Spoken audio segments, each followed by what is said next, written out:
Rush Nation. Welcome to the 5 Yard Rush NFL podcast. My name is the Joel Hewitt, and I'm the host. Shown today with Alex, the other one, can't say the woods for the trees, Woods, and Pete, the off-season champion, Amelia. How the devil we doing, boys? And who cried at John Cena's last match? It got really blurry at the end, didn't it? I was watching it, and then all of a sudden, it was like somebody had smeared Vaseline. I couldn't quite work it out. Spoke to a few people; they had the same things. It just all of a sudden, out of nowhere, like just a little smile and a tap, and then woof, and then it just like rain and like onions being cut. It was a whole ordeal. But hey, that's just some guy I know. Who knows? Alex, how you doing, man? I'm feeling great. I am also feeling blurry-eyed from the greatest of all time to leave. Arguably, they're one of the most entertaining sports that we ever watch. But yeah, that is aside from it. My NFL team won emphatically and knocked somebody out of the playoffs, which we'll get into, of the vaults. But my football team tragically lost. So. Hey, look, you're gonna hit that perfect week one of these weeks, and everything, the stars will align, and you're just gonna be floating on it throughout that time. And by Jove, I'll be here for it, and I will celebrate that with you. Pete, your team also had a bit of a dub. How are you doing? You all right? Yeah, I'm good. I didn't see Cena's last match, but I've caught up on. I didn't see it live anyway. I caught up on it afterwards, and it is. He's one of the good ones, isn't he? He is one of the best people there is. He really, really is. And what a way to go out for him. Yep, so, with a smile. God bless him. So that was good. And it's been a good week. And, I mean, we're all pleased or not pleased. This might be the first time that all three of our actual NFL teams won in the same week. Probably, yeah. Which is great if you're an Alex or a Pete. But crying out loud in a week where clearly the Saints had a shot at better draft picks. They decided to ball out. Should have seen them all in their little locker room afterwards celebrating. It means nothing to anybody apart from the Buccaneers, who will probably also celebrating the Saints win for that one. But gosh, they're really pushing the ethical part of the ethical tank. New Orleans, they're testing me now. However, Rappaport did have a tweet which I really enjoyed. That's obviously Ian Rappaport, Rap Sheet on Twitter. It said, if you're looking to build culture, wins, not draft picks. Yeah. I don't think there's a particularly bad culture in New Orleans. If anything, I would like to think that the Mardi Gras state is pretty cultured. Everyone seems real happy to go there at the end of like careers and things, or get traded across, and just everyone seems to just love one another. I don't think culture is really the issue. They're not the Bengals, It's just like a shot across the bow. But mixed thoughts on this week. But let's do what we do and start with Pete and the news. Yes, sir. News from the underground. That's news from the underground, and here we are with our roving reporter, the Angel of Death. I feel like I need to put my finger in my ear while I tell you like this. Yeah, it's like wind behind you. Yeah. I mean, there's two injuries that kind of pull focus this week. Two of the biggest names, one on either side of the ball. The probably the biggest name in the sport, Pat Mahomes, went down with non-contact injury. He's had surgery now. It was a torn LCL and ACL. Ooh, I didn't know it's both. Yeah, both them, and probably got a strain in a couple of others as well, just to complete the set. Normally, for like a normal person, it's 12 to 18 months recovery. He's got a shot to be ready for week one, but it'll be an uphill battle, and I don't think he's really going to be at full speed to start next season. So it will be interesting to see the Chiefs and how that impacts upon them, because obviously they are, as we said, they're out. That's obviously a huge deal. Well, playoffs this year. Spoilers, we didn't say it yet, even though the title of the show is Kansas City Eliminated. Yeah. We just alluded to the fact. Speaking of the being out, one of the best tweets of like copium I've ever seen was Patrick Mahomes still hasn't taken a snap when the Chiefs were mathematically eliminated from the playoffs. There was still a chance while Pat was on the field. He went off, and then Gardner ruined it. So Pat has never been on the field for that moment. That's brilliant.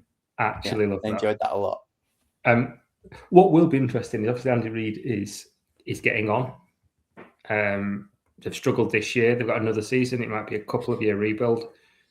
How does that affect his timeline? Does he just walk away and get somebody else to come in? Does he ride that next season out, knowing that it's going to be probably 2027 before he can compete again for a Super Bowl? I think him and Kels, they're on to pastures new. I think. You think so? Yeah. They can use it as a good opportunity to say, we've done this, we've done that, we've done the other. It's time to kind of like go and let some new blood come in and do some stuff. Yeah, I saw people talk about let's get Kyle Pitts over to the Kansas City Chiefs. That'd be nice. Because they just watched this week's game, yeah. No, it was a tweet before when people have been talking about basically Trav and Pitts are the same player. There is no blocking going on. They're just big body receivers down there. They have very similar play styles, and he could just slot into that scheme pretty well. From what the person on Twitter was saying, anyway. I don't believe everything you read, but I think that devil's advocate myself, like Andy Reid, maybe he says to the organization, this is my last year now. Time to start the hunt. I don't think it would be fair of him to just say, fuck this, I'm out. Yeah. YOLO. We were just talking about how we've never sworn on this podcast. I did it backwards. No, he dropped an F-bomb. I may have said something. So he dropped the censors are. Yeah, the censors will have to get out on that one. Get the timestamp. It's 8 minutes-ish in, and we'll. But if anyone's earned the right to just go, F-bomb it, I'm out. I don't need this anymore. It's Andy Reid. It's Travis Kelce. But I don't think either of them are built like that. They are this competitive window where they'll be like, right, let's do it for Pat, man. Let's do it for Pat. Pat's not here. Let's rally and let's do it for him. Yeah. And then they'll go on his podcast and be like, yeah, we're really bad because we haven't got the greatest player in the world. Like, we haven't got him. And like, we're going to suck. It's going to be a really big transition. Oh my God, no. There's that. And then he will retire when Patrick Mahomes comes back. So Kelce has 2 years, and so does Andy Reid. And then when Pat comes back, he'll be like, I just don't love football anymore. I'm just going to go and spend my life with my billionaire wife. Yeah. After a decade more than a decade, I think, Trav, isn't he? Like, he's been around for some time. Yeah. He's already got his Hall of Fame career. He's already got his rings. He's already got everything you could possibly want in life. And like he's like a smart Gronk, isn't he, as well? So like if Gronk's doing all right, he's obviously investing well and he's got a job. I think Trav will be okay. And yeah, like you say, billionaire wife doesn't hurt. Yeah, absolutely. On other injury news, Micah Parsons, another non-contact injury, another torn ACL. It did not look good. As soon as he went down, it didn't look good at all. And it's been confirmed it's torn ACL. So again, that's really difficult for him. It's really difficult for the Packers as well, because not only is he done for the season when they're in the Super Bowl hunt, similar timeline. When's he going to be at his explosive best? Probably not going to be for the week 1 next year. So he's going to take time to get ramped up if he's even ready to go in some fashion at the beginning of the year. And they've just given up two first-round picks, the next 2 first-round picks as part of that. And there's the cap hit as well, which, to be fair, the cap hit for them, I don't think is that bad next year. but it is the year after. 27, it's really, it really hits hard. So yeah, that was brutal on what was generally a horrible week for the Packers. At that point, it was 3 quarters in. They were up by 2 scores against the Broncos, and Parsons went out with an ACL. Christian Watson went down on that incredible play interception by Pat Surtain, the deep ball from Jordan Love. And when he went down, we thought it was suspected it might be a broken collarbone. It's not. They've said they've not been specific about the injury, but they said there's no lung damage, there's no long-term injury, which is really good. They think he might be able to play on Saturday, but it's a short week with it being a Saturday game, so I'm skeptical whether he'll be there then. But there's still a chance, so that's positive news. Less positive, their right tackle, Zach Tom, injured his knee, and probably their best lineman. Has been absolutely fantastic for them this season, so that's going to be a huge loss. Really, really big loss for them. Are the Packers just cosplaying as the Lions? Is that what's going on here? Like, just, oh, you went to the playoffs with a bunch of injuries. Well, not to be outdone. Yeah. The main difference is the Packers are receiving it both sides of the ball, whereas the Lions last year, it was just their defense. Their defense got absolutely brutalized last year, and their offense was able to roll and roll and roll, whereas the Packers this year are not going to be able to do anything anymore, and Jordan Love's just going to have to run around in a circle like his head has been chopped off. I was trying to think of what the big Looney Tune chicken was called, and I can't remember his name. It's Foghorn Leghorn, mate. That's it, Foghorn Leghorn. Thank you. Like Foghorn Leghorn. There is talk that Zach Tom might play the weekend as well. But again, it's touch and go. Their starting safety, Evan Williams, sprained his knee, though, and he's week to week, so he's probably going to miss at least a fortnight. So not as horrendous as it looked on the day when it all just seemed to fall apart in the space of about 20 minutes for them. But still, it's really not a good position for them to be in right now. And they've got you guys at the weekend, I've just seen. So it's Green Bay, Chicago. God, that's really too close to the last time you had played one another. Like, wounds are still fresh, and now they're down to pretty influential players. You looked at that game. The most important player for the Packers on that game was Christian Watson. He annihilated the Bears. God, yeah, I forgot it was Watson that was doing all that. It just destroyed them. I said it at the time. The reason the game was so close is because he kept scoring too fast. So without him, it changes the game script completely. It's a huge difference. And even if Tom's not fit or is not playing, and that Bears, they just constantly blitzed last time, and Jordan Love had a field day. He was like, "Blitz all you want. You're not getting anywhere near me." Yeah, have at it. If that line can get at him, then it could be a very, very different situation. Currently, Packers are 91% chance to make the playoffs, 54% chance to win the division, and 13% chance to make the Super Bowl. So that's interesting. They're only slightly ahead of Chicago, but that'll be flipped by the time this week comes around, I think. Yeah. I think so. I think the news of how the Watson and Tom injuries go will change that. If they are ready to go by Saturday, then I think people will be back on the Packers train and say, I think they can live without Micah. But yeah, interesting to see. They're a well-coached team, so it wouldn't surprise me at all. On that, if we're talking Bears as well, we said it last week, the Roma Dunze injured his bone in his foot.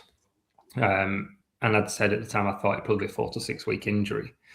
And then suddenly he was, we're going to be ready he's going to be playing. It's a game time decision. And I messaged you guys, didn't I, that day, and said, if you've got him in your fantasy lineups, take him out, because if he's there, he's running decoys, he's not ready for it. He's probably on a snap count. And then he got injured in pre-game warm-ups, which is almost game in a row. 5 minutes after you said take him out, then the news broke that he went that he was out as well. I was like, it's kind of Nostradamus thing here. But, It's interesting because same thing happened last week with Kyle Gordon. Kyle Gordon, yeah, he's going to play, although he's been a bit beat up. 5 minutes for, he's injured himself in warm-ups. He can't play now. And I don't know whether it was a bit of gamesmanship and Ben always knew he wasn't going to play. And a little bit of it was, let's let them game plan for a doomsday, but we're not playing with him. It's going to be a Luther Burden week. But when he was asked about it yesterday, Ben Johnson said all options are on the table. There may be a case we need to protect him for himself a little bit so he can help us down the road. So there's a reasonable chance here that they actually shut him down until the end of the season. Maybe bring him back in week 18 against the Lions if they really need him, if it's a win and in. But to be honest, it didn't look like they needed him at the weekend. So yeah, I'd rather give him as much rest as possible if they can to not re-aggravate this, because these kind of things linger and you've got a guy running routes that can't really do anything and he actually just becomes a bit more of a burden than a help. Yeah, you may as well, even if give him this week off probably, and then next week again put him on a snap count or have him active, but don't put him out there unless you definitely need to. If seasons are on the line and such, then go for broke, for lack of a better phrase, I guess. So yeah, fair enough. Be interesting. I'm dying to see what the Bears are going to do in the playoffs. So I hope they're there with the full rack of players. Yeah, me too. Couple more injuries. Jaden Daniels has finally been shut down for the season. Finally. He should have been shut down about a month ago, but he has, and I think it's the right thing. Hopefully he can get fit because he's such an exciting player to watch when he's fit. So let's get him back for next season. And Devante Adams, that one did not look good. That he just pulled up lame on the middle of that route against the Lions. Apparently it's a hamstring injury. It's just a re-aggravation. It's nothing new. So they think it's week to week. So it's not. My immediate thought when he pulled up was, right, that's him done. He's done for the season. And then shortly after that, Puka went down as well, didn't he? But then fortunately came back in. But yeah, it looks like he's going to be. Shouldn't be too bad. And they should get him back for the playoffs. With Adams, anyway, all he runs is 5-yard routes. That's true. He can just stand in the corner of the end zone and just wait for Stafford to throw it to him. Yeah. Stand on your tiptoes and fall over. That's it. Like those electronic goalkeepers. He's go. Yeah. He'll be fine. Yeah. And he'll still get another 6 touchdowns before the end of the season. And Ricky Pearsall, probably the most disappointing player for me all season. A guy I was so hyped for at the beginning of the year. I think I said it in our previous show. I thought he was going to be brilliant. He's not quite lived up to that, but he's still been important for the 49ers. He's aggravated his PCL injury. The extent of that is not publicly known yet, last time I checked. But there is a potential chance that he's now done for the rest of the regular season at least. So he might be back for the playoffs. Then they're not going to get a bye, are they? So this is where you start sitting people. I don't know if they've have they clinched a playoff spot yet? No, nobody's clinched. There's only 2 playoff spots clinched, isn't there? It's Denver and LA, New England. Oh, is it LA? Rams clinched in there. New England thought they had, and then something happened. Yeah. Yeah. Gee, Alex, what happened? We've still got a couple of I don't know. Probably more people have been injured. Yeah, that's injuries for now. I guess the key ones anyway. Just massive injuries, not many injuries, so that's cool. Yeah. However, there was a firing this week. Was there? Yeah, the Jets fired their defensive coordinator, Steve Wilkes. Was he the problem all along? Well, the Jets, they obviously they got a 48 bomb dropped on them this week. They were awful. They had they didn't have a single sack against Trevor Lawrence. He escaped sackless. No. technically, I'm going to bail out that one. Anyway, they also haven't had an interception this year. Yeah, which is wild. Yeah, it's week 15. They haven't had an interception at all. They've had a. Gee, they've had I wonder if they should have gotten rid of their superstar cornerback, Sauce Gardner. Well, they're absolutely excellent run stopper, Quinton Williams. But like they have had. This has been a debate on Twitter because they have had a turnover, but it was a special teams turnover. It was not a defensive turnover. They punched the ball out in a punt return and then were landed on the ball. So it doesn't count as the same as when people celebrated Andy Murray winning Wimbledon and saying, yes, a UK winner, and Scotland went, whoa, Scottish winner. Let's have less of that. Thank you very much. Like, he represented Great Britain in the Davis Cup. He represented the Great Britain in the Olympics. He's British. What are we doing here? Like, can't I got to the claim same all debate of his about things? Drew McIntyre being a WWE champion, the first like UK WWE champion. People are like, oh well, he's Scottish actually. I'm like, mate, get off, come on. Anyway, Wilkins has never been anywhere. He's been in the NFL for years, right? Mm-hmm. Everyone knows Steve Wilkins. He's a household name in the NFL. I was shocked to learn he's never been anywhere more than a year. 5 one and dones in a row, isn't it? Yeah. Steve Wilkes. Yeah. Someone keeps giving him a job. I don't know what's going to happen now. I guess the Raiders will give someone a job. The Raiders will give anyone a job. He's got an incriminating hard drive somewhere, hasn't he? Absolutely. Yeah. We always talk about injuries. We never talk about players coming back. Well, Anthony Richardson is back, everybody. Woohoo! Opticians of the world unite. Amazing. He got announced that he was getting reactivated on Monday, and then Tuesday, the head coach of the Colts went, Philip Rivers is going to start on Monday. It's all right, people. It's going to be incredible. Like, welcome back. Sit down. God bless him. How bad you got to be? How bad do you have to be benched for Philip Rivers? Look, I thought Phil looked great in parts this week, and I think everybody really wanted to see him do well. But you'd have thought that Richardson would be actually no, because they still want to make the playoffs. Richardson isn't the way. Yeah, no, fine. I get it now. I've talked myself into it. It's Philip Rivers to go all the way now. Yeah, it's useful to have him back though, because there is no arm strength left in Phil. So if they need a deep ball, or they need some kind of play action where they might need to hint a run, then sticking Anthony Richardson in there for a couple of plays isn't the worst idea. Because he has got a cannon. You're basically saying, hey, defense, we're going along, though, aren't you? Yeah. Stood there, Phil Rivers, like, stubbing out a cigarette. And just stood next to him, and it's like, well, clearly, the ball is coming to me. Put them both next to each other. Like when Aaron Rodgers just stands there with his hands on his hips at a tush push. Oh, yeah. I enjoyed that a lot, to be honest with you. That was really, really good. I did see, I forget his name now, but there's a guy who used to play for the Raiders and the Browns. He's awesome on TikTok. I think he's trying to like get out there as a pundit nowadays.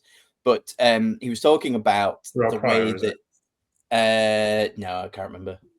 His wife's a bigger like TikToker than he is, and Isaiah now she's probably more space. Yeah, it's Isaiah Rochelle. Yeah. So he was talking about how your insurance works in the NFL once you retire. So you get 5 years of insurance paid for. So, he was talking about, like we had a kid and it would have been $30,000, but the NFL paid for that because I was still in the 5 years of my insurance.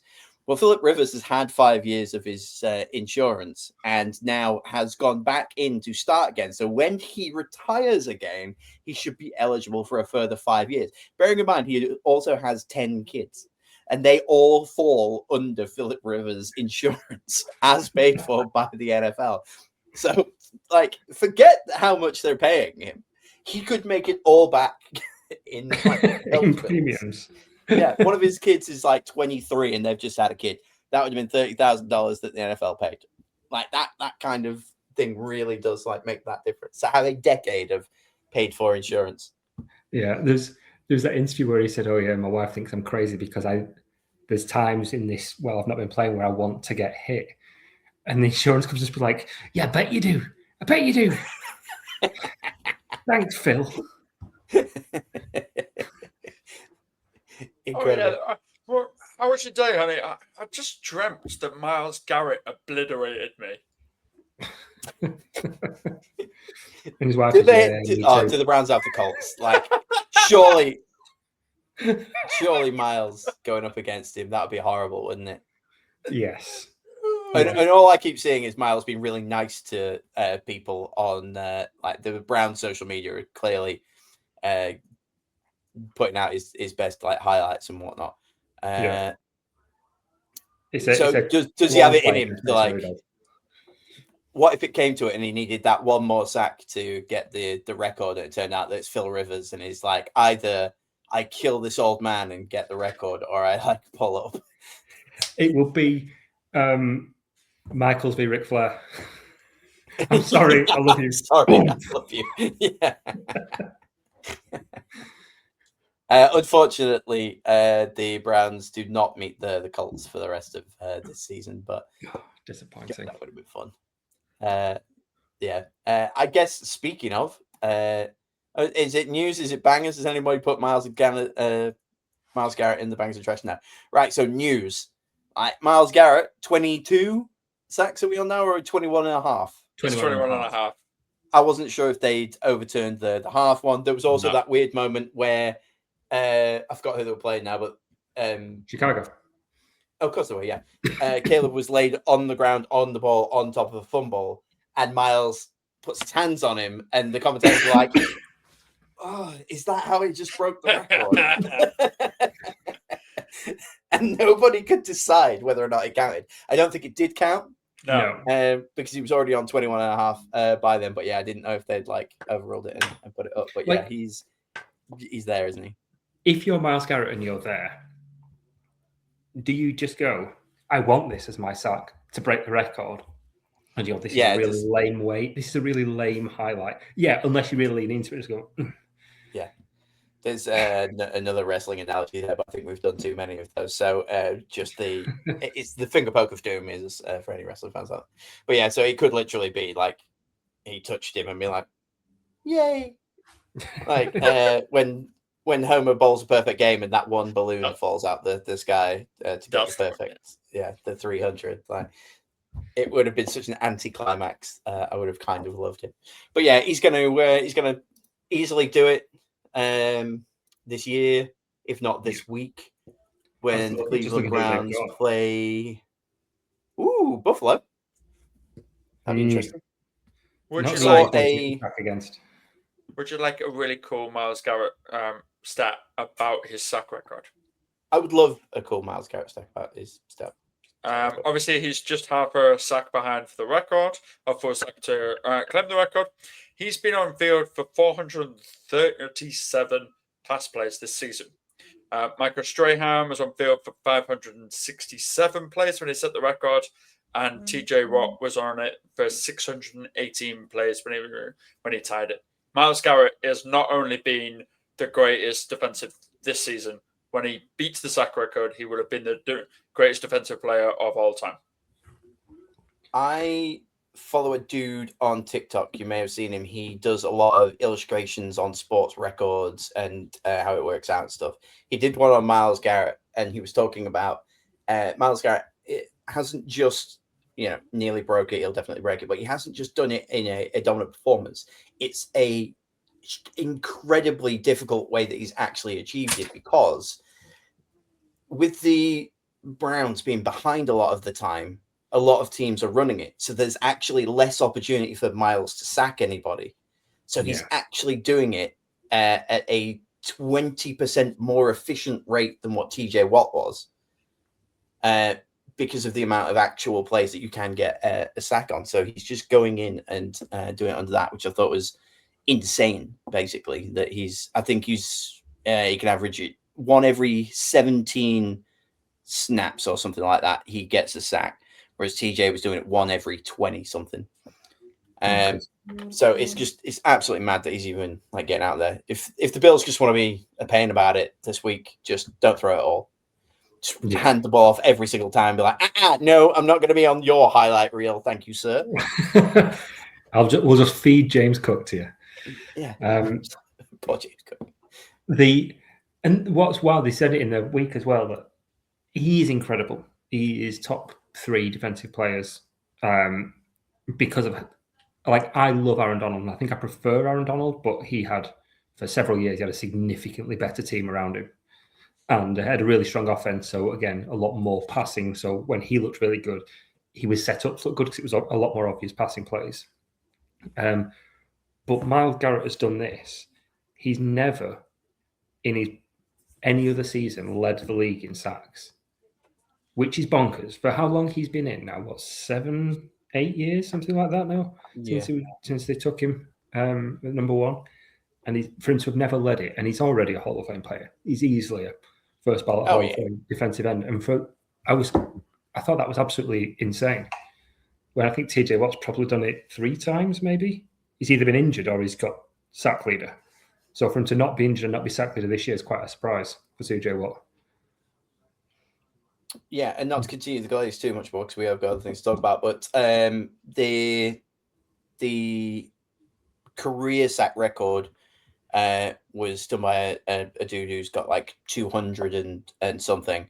And Myles Garrett is set to break that in the next few years. So as long as he continues to play at the rate that he is doing, doesn't necessarily have to break it every year, but he's got a good chance at being the all-time like sack leader, not just the single season. So I think he'll probably strive on to do that. He'll be like sacking people in his 40s if he has to.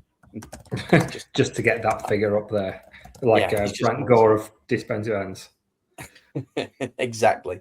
Do we have any more news, or are we on to bangers? Where are we at? Just 2 more. One is a very quick and easy one. Alan Lazard no longer plays for the Jets. So when he clears was waivers, he the problem all along? Wow, him and Steve Wilkins just walking out the door hand in hand this week, eh? So when he clears waivers, he will be on the Steelers, and it will surprise no one. I Sorry, Thielen. I feel like Roger just carries around like one of those little trolls. Just does his hair before the game.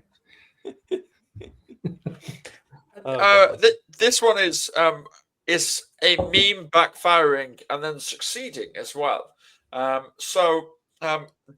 I think you've got a pop-up to play. I'll hit the graphic. Yeah. The bunny is gone. Oh, so soon. Rest in peace, the bunny that has now replaced Pete's face. You mean the positivity rabbit from the Eagles locker room? The positivity rabbit was taken away after they got beat by the Chargers. It certainly worked because the Eagles went on and absolutely annihilated the Raiders 31-0 this week. So the positivity rabbit appearing and then disappearing worked. Or was it the Raiders? We don't know. I'm sure we'll get onto it in Bangers and Trash. We definitely will. The positivity rabbit was the friends that we made along the way, Alex. That's what Jameis Winston would say. I really hope that he's got like a book or something of just inspirational quotes that I can like quote from next season. That'd be incredible. If he does not, I will try and make you one for your birthday. Thank you very much. You have until November 2nd next year. You've got James Winston 10 months. A Jameis Winston thing, and it will be a photoshopped image of Jameis Winston shirtless, just shouting Duval while he rides his horse. Duval. On to Bangers and Trash. Totally original, legal and distinct bangers and trash audio. Back to you in the studio. Alex forgot about the sound drop of the Bangers and Trash. Make sure that we aren't going to get copyright flagged for using a licensed bit of music that I clearly pay Canva for.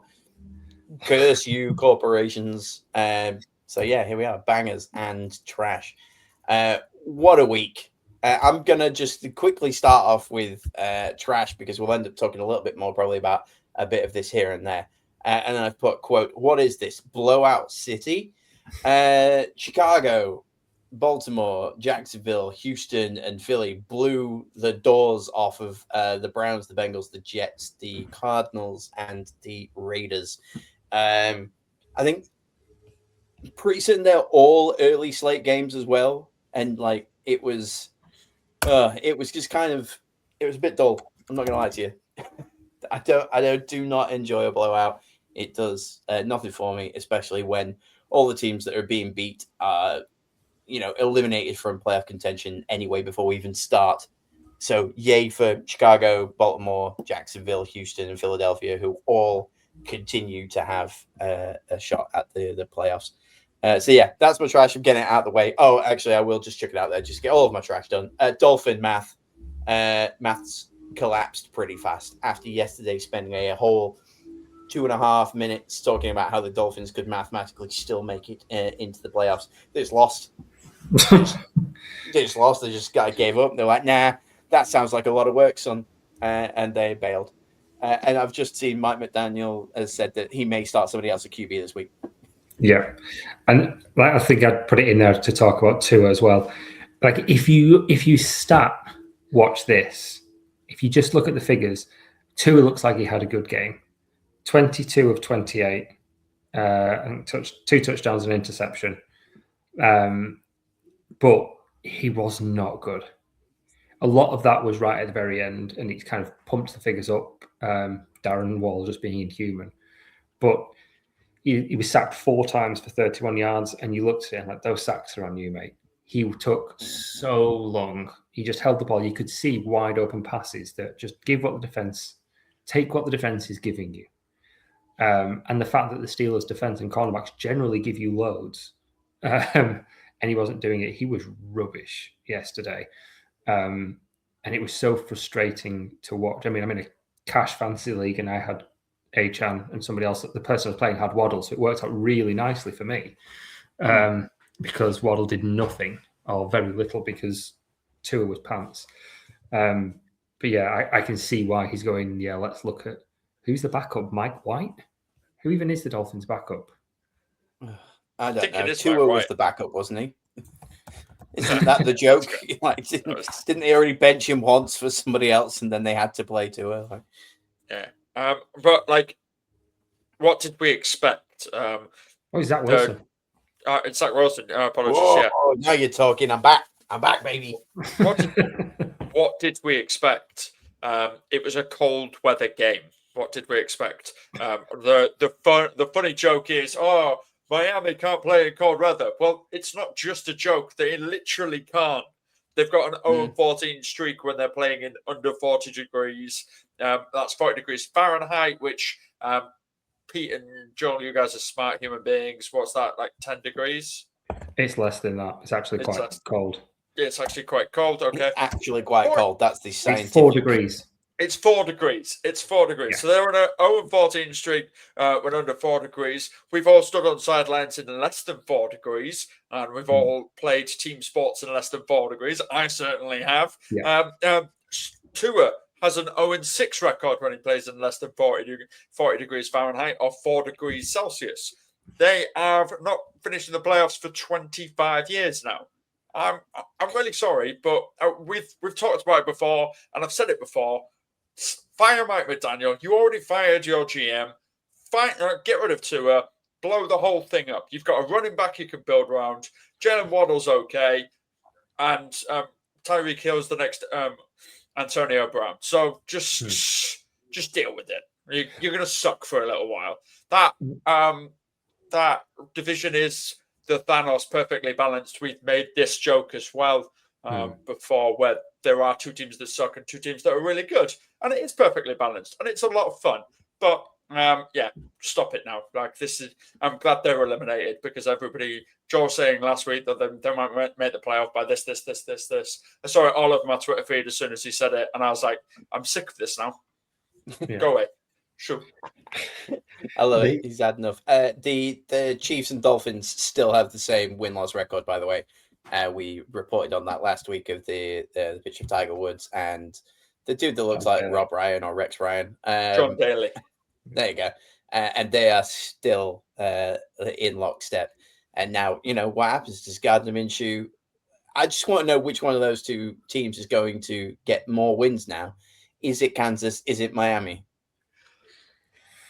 I've got a funny feeling it's going to be Miami. Yeah, because I think the Jets this week, which is just like a bye. Yeah. Yeah. They've got somebody really rubbish, haven't they, this week? They are up against the. Can't see it. No, it's not the Jets. Oh, no, Jets got the Saints. Cincinnati Bengals. Oh, okay. So that's a good game to get your offense right. Yeah. It's going to be interesting because they can't get rid of Tua. If they cut him this season, it's a 70 million cap hit next year. But he needs to be a very expensive backup, a la Deshaun Watson. Go and get Jacoby Brissett. If you want to run it back with Matt McDaniel and see what it's like with a better quarterback, go and get Jacoby Brissett, somebody like that, and see how he does for a year with Matt McDaniel, and then you can decide whether you need to just blow it all up and get rid of everybody after that, because you can afford to then. Yeah, and you, I guess, benefit from still being able to have the Waddle and Achan in their youth. You can lose a year off of them. They're not in the kind of win now. All of our guys are starting to age out like the Chiefs are doing. So yeah, you might be right to do something like that. Just having a look, by the way, I've just realized that in this list of things on ESPN that I look at for games, you can get a ticket for as low as $13 this week, and that would be the Jets Saints. I bet you can. Yeah, and now I'm wondering, how much is it to fly to New Orleans? I mean, you could fly to New Orleans, have a hotel, watch a football game, and fly back, and it'd still be about a quarter the price of a World Cup ticket. So, not as of today. Have they changed it? Yeah, people have introduced new £42 tickets for every game. Well, they said that before it started. And so one lucky winner shot it up. Yeah, so they've actually stuck to it. Okay. They've announced it there. So these £42 tickets will not be affected by dynamic pricing. Right. And all 6 of them will go on sale to anybody who has a specific code. Yeah. They're actually parking spaces. You have to sweep up after you as well, and then get deported. Timely reference. Yeah, so that's some of my trash out of the way for all of that. Who's got some bangers to talk to me about? Can I talk about Chicago Bears? Because I've not talked about them for a while. It'd be rude not to. Hold on, let me just get one of these up. Let me just crack on. I don't want to talk too much about this because the Browns were abject. They were awful, but there's a couple of interesting stats that came out of this game. In the entire first half, the Cleveland Browns had 1 first down. By the end of the third quarter, they had 3. So after 3 quarters of football, they had 3 first downs and the Bears had 4 touchdowns, which is impressive, particularly given that 2 of those first downs were absolute bombs to Isaiah Bond right down the middle. He just torched them. I'm like, why have you only tried this twice? Give it a few more times. It's working. It's the only play that you've got that's working. And it was very effective. It wasn't all on Shedeur. I think the ridiculous inception from Jalen Johnson over Jerry Jeudy. No idea how Jeudy dropped that. It just kind of like came to me and went, there you go. It was like he handed it off to JJ. No idea it was interception until Jalen Johnson just walked off looking really smug. And I thought, you looked and went, why are you so smug that just scored a touchdown? And then he pulled the ball up like a magician. Ta-da! And really thought, oh, yeah. It caught me off guard. But in that, the Bears were great in all 3 phases. Probably the first time all season. They had an incredible pin down at the 1 yard line on special teams. The defense had 3 interceptions. Swift, DJ Moore, Colston Loveland, Luther Burden, Caleb Williams all played great on offense. So they played well all over the pitch, which was really, really positive to see. Some interesting stats. PFF's top, if you put all the wide receivers and tight ends in the league, all the rookies, the two highest graded receivers per PFF out of every single rookie is number one is Colston Loveland and number two is Luther Burden, which is an impressive draft. When you particularly consider they also got Manungai and they got Ozzy Trapio there, starting left tackle as well. The touchdown pass to DJ Moore, which was frankly obscene, utterly ridiculous. No idea how it came up. Witchcraft. I text you. I've watched it a lot in slow motion, and I still can't see it. It's starting to think it's AI. That's where I'm at now. It just all of a sudden, out of nowhere, just like. Yeah. I did really like Caleb Williams' comment on it, though. I really did. Like, he was asked about it afterwards, and he just went, I can make any throw. Yeah. Like, was that a risky throw? No, I can make any throw. Yes. That confidence, I love. But that was his 1,000th career pass. And with that, in his first 1,000 career passes, he's thrown only 12 interceptions, which is NFL record. I think the other two are Jacoby Brissett. In the top three is him, Jacoby Brissett, and Patrick Mahomes. But yeah, it's fantastic. He protects the ball really well, and that's part of the reason why his passing stats, his completion rate is so low. Is because actually a lot of the time when he's going to take a bad sack, now less so last season, when he's going to take a bad sack or throw an interception, he just throws it away. So he does a lot of throwaways rather than put the ball into harm's way. Right, fair enough. Fuming. Absolutely livid. Pete stole my stat. That's it. Papers everywhere. I'm gonna off rail this a little bit and just say, since we talked about the game, can I finally talk bad about Shedeur Sanders and how it's not racism? He's just not very good. No. Or have I got to wait another week? Because so far he played the Titans, the Raiders, and everyone's like, see, and then he played a competent team and just absolutely, S'd the B. It just horrible. Yeah. But like we discussed this like off pod, and I'll discuss it on pod. Like what? Yes, he had 3 interceptions, and they were all awful, and he didn't have any touchdowns, and they were it's really terrible. Oh my god!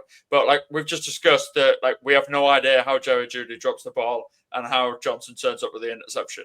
For the other one, Kevin Stefanski gave him the wrong armband. Yeah. Like, we talked about Stefanski wanting to sabotage him before, and what is he doing? He's giving us more examples of it.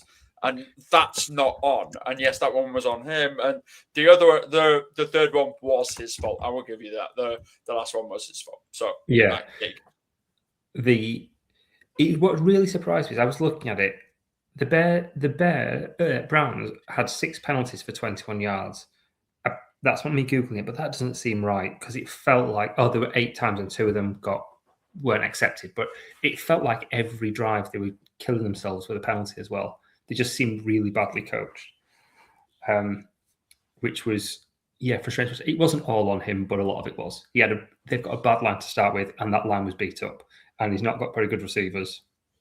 But you'd hope to see more from him. He had a couple of flashes, but not enough, I don't think. He's done enough to start next year.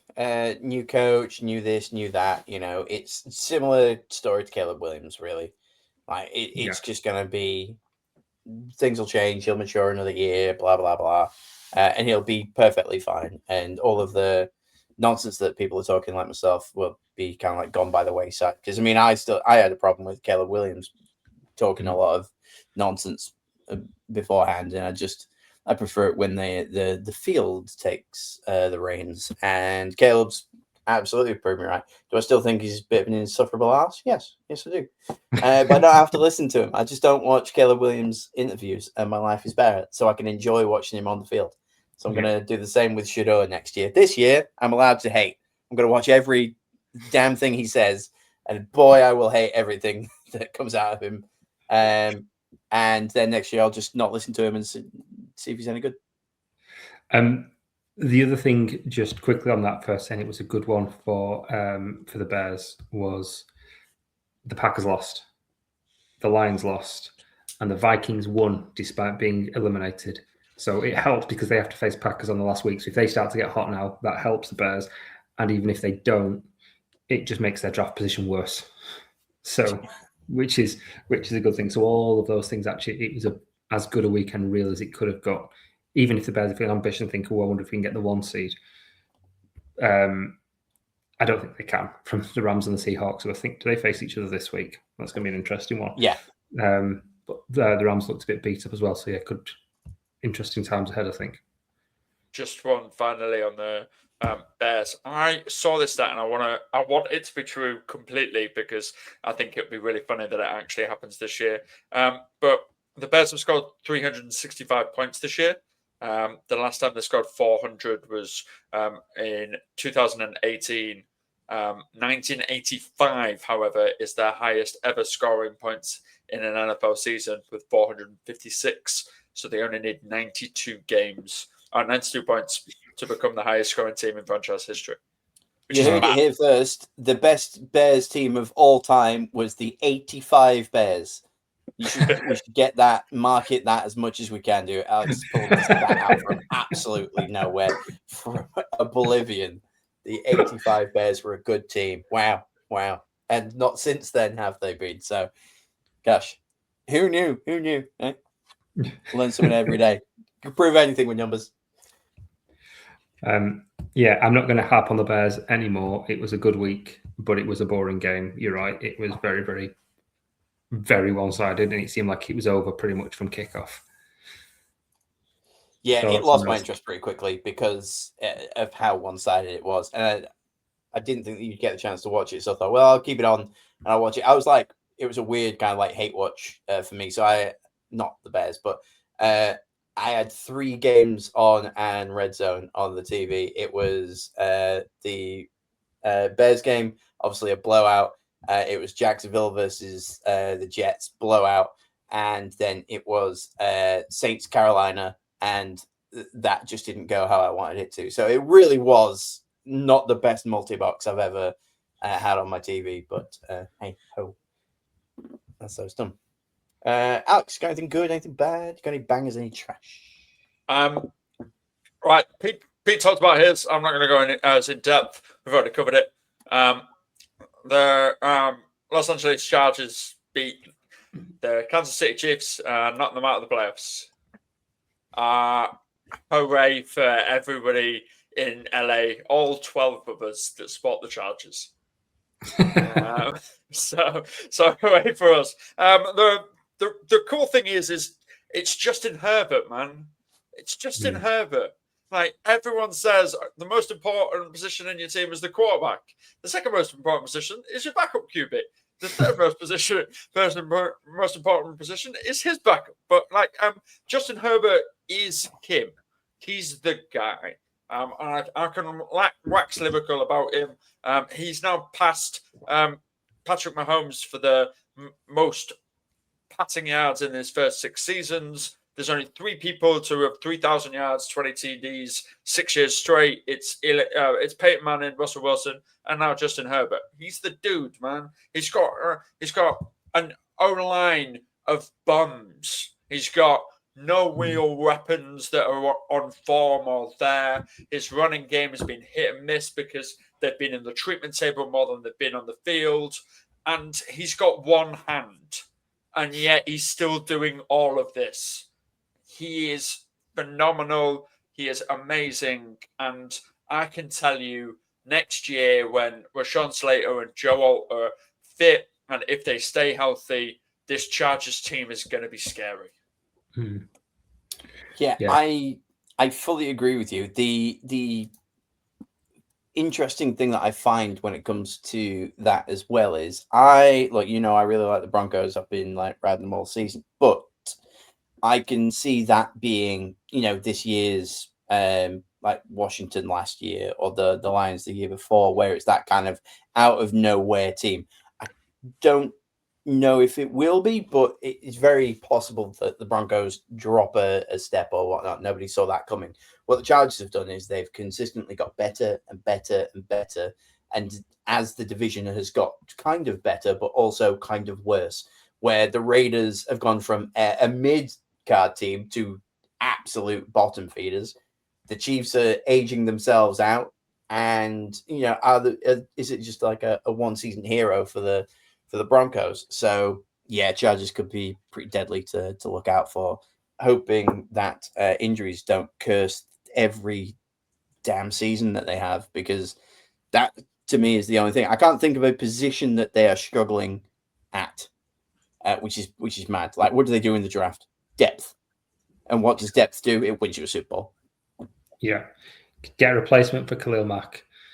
Get a natural successor there and just build up that defense, because you're right, Herbert and Hampton and even Vidal's shown that he's a more than capable backup running back still on a cheap contract as well. Mm-hmm. Yeah, they'll go wide receiver and they'll just go depth on defense, I think is how it's going to end up playing out for them. But the basis is there to be a really exciting team for a long time.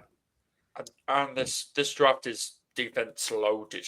Yeah, there's a ton of DEs, isn't there? Yeah, like DNs, linebackers. There's even like some deep safety help. So if you wanted to get a second person for Derwin James and just completely like free him up and let him just run rampant like he did this Sunday. He just ran wild and went mad. One final one on the Chargers before I do. Did any of you see Tony Jefferson's hit on Rashid Rice? God, how... If I had a nickel for every time Rashid Rice was folded in half, look, I'd have 2 nickels. But it's weird that it happened twice. You know, that's the insane. Oh, that poor boy. I wanted to write like a letter to his family apologizing on behalf. You know, I mean, kind of. And then Tony Jefferson was so jacked by this Rashid Rice hit. So amazingly hyped. 2 plays later, he gets ejected because he went helmet to helmet. He went helmet to helmet and then squared up and started fighting every Chiefs like offensive player that would come near him. That's one too many smelling salts, isn't it? Like he's just like, yeah. But yeah, boy, that when you can hear the entire crowd go "oh" at the same time, you both love it and go, "Is he okay?" Like it was, yeah. What a hit! What a hit! God, I miss that kind of like blow him up type of hit.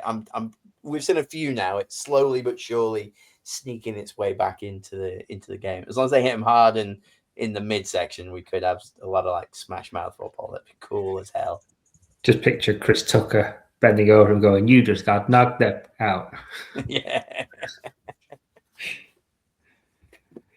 It's so good. I'm just looking at the like AFC playoff picture, like odds and things. ESPN have got like a really cool thing that chart that I've been looking at. And so Chargers to make the playoffs, 95%. To win the division, still got 11% shot. And then to make the Super Bowl, 10%, which doesn't sound like a lot. But Denver have got a 26% shot. And then everyone below them, New England, Buffalo, Jacksonville, Chargers, Houston, have all got somewhere between 10 and 15% shot. So it's all very, very close around there. And if Denver just, make a false step in the playoffs when they get there, I assume they'll get the bye, and then in their first week drop off to one of these. It's just like one of the craziest open. Good God, I would love any one of these to win this type of things, which I guess probably like leads on to, I'm going to go bangers here. Bangers. The AFC is wide open for a fun time in the playoffs. We are guaranteed a new matchup in the Super Bowl thanks to Kansas City being knocked out this week. I sent this picture to the pair of you, but I'm going to drop it in here. So, from CBS Sports, only 6 QBs have represented the AFC in the last 22 Super Bowls. Tom Brady, Ben Roethlisberger, Peyton Manning, Patrick Mahomes, and then we've got Joe Flacco and Joe Burrow, who both have 1 each. So that's already a crazy enough stat. And then you couple that with the actual list of the years, and all you see essentially Tom Brady, Pat Mahomes, and a couple of spatterings of people here. So since 2003, the AFC has been pretty locked in. Apart from that beautiful 2021 season with Joe Burrow making it. I kind of wish that he'd have won that, but I also wanted Stafford to win it too. So yeah, now we have the opportunity where, God, without the Chiefs, the AFC is just awesome. Denver, New England, obviously with Drake May, so it's a different New England where people don't hate him so much, but Denver, New England, Buffalo, Jacksonville, the Chargers, the Texans, Steelers to an extent. All, well, I would love to see any of them in the Super Bowl. I do not care on that side of the ball. Even Buffalo, who have been a good team, you just kind of want them to get there and finally get that win. And plus, everybody loves Josh Allen. Also, he's still got the love from being on Hard Knocks at the beginning of the season. He could be the first ever team to go from Hard Knocks to winning a Super Bowl. That would be awesome. It's just insane how the Chiefs being eliminated now makes this so much more fun. On the other side, the NFC, still bangers. We don't really, there's not a lot of hate for a lot of these teams. We've got Rams, Seahawks, Eagles, Niners, Green Bay, and then Tampa, Chicago, Detroit, even Carolina. All of those teams could be excellent in the playoffs. I genuinely think this might be the most fun matchups that we're going to get in many years. I think we're going to get some surprises. And none of them look, apart from whoever the Bucs face, the Bucs and the Steelers, I think are probably both going to go one and done. But everyone else, they could all beat each other on any day. You just have no idea how it's going to play out on a week-to-week basis. It's going to be a bookie's nightmare, but it's going to be a very, very exciting, unpredictable playoffs, I think. NFC has always been more interesting. There's always been a lot less dominance on that side. Obviously, we've had Brady and Mahomes on the AFC dominating most of the past 2 decades. So, that's still fun. I'm ready to see Jacksonville, Chicago, Denver, and the winner of the NFC South in the playoffs. Don't care. I'm just going to support whoever it is in the NFC South. Let's just take one for the division, Rivals aside, let's go on Tampa, go on Carolina, either or. Yeah, it's like when you support another British football team in the Champions League. It's fine. They're playing Real. I don't care. I'll support them because they're more local than those people. Yes, exactly. Except if it's Man United. Oh, yeah. The dude has a point. If it's Man United, no one cares. If it's Man United, you want them to win. Man United, Real. Come on, Real. Galacticos. You're in the Galacticos. Yeah. And then I still remember, I always supported the British team no matter what because I support Oldham Athletic and they're terrible. So I still remember jumping up and cheering when Solskjaer scored the winner against Munich in '99, and the look of pure hatred my dad gave me. He just turned around and was like, "You're not my son." And I was homeless from that day on. Still is. Still am. If anybody knows a place. But yes, there you go. That's some bangers for me. God, I've been saying it for a couple of weeks, but I am so ready for playoff football now. If you could put me to sleep for 3 weeks, I'd be fine with it. Just wake me up and then be like, hey, guess what? Somehow the Chiefs came back. They could go full Palpatine. I don't know. There's going to be some kind of shenanigans going on, or Gardner Minshew happens to hit the bonus ball or whatever it is, or there's a Make-A-Wish thing. I don't know. We get the Chiefs somehow still managed to get in the playoffs because I've been asleep for 3 weeks. So yeah, get it injected into my veins. Who's up? Who's got something fun to talk about? I will go, but first I will add on that. I bet you if you ask Oscar Isaac, he would recite that line, but say Mahomes. Like somehow Mahomes is back. Somehow he's returned. If I ever slip into a coma, please reach out to Oscar Isaac to get him by my side when I wake up, so he can tell me that somehow Patrick Mahomes has returned and the Kansas City Chiefs are in the playoffs. Just do it. Get it sorted out. That's an obscure movie reference of the day, everybody. Let's. Can we talk about Christian McCaffrey? Because he is awesome and utterly, disgustingly great. But he's doing it a way that we would never have thought he would have been able to do it. So normally when we talk about Christian McCaffrey, we're like, oh, he got 6.8 yards per carry. He ran 200 yards. He's amazing. No. He's going off 3.3 yards a carry. The 49ers are all piling up on him. It's buckaroo with Christian McCaffrey, everybody. What's going to happen first? Is he going to buck off and break his kneecap? Is he going to injure an ankle? Is it going to be a high ankle sprain or a thigh? Nobody knows.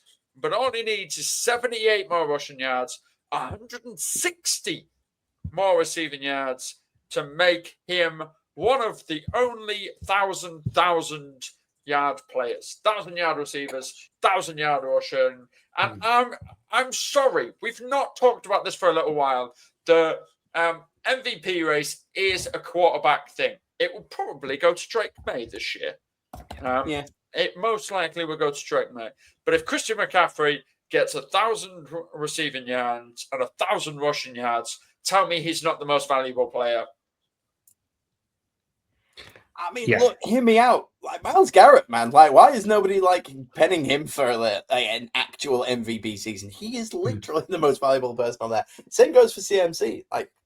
We barely talk about CMC on this, and it feels like he snuck around and got all of these yards from. I had no idea he was that close to doing the 1,000.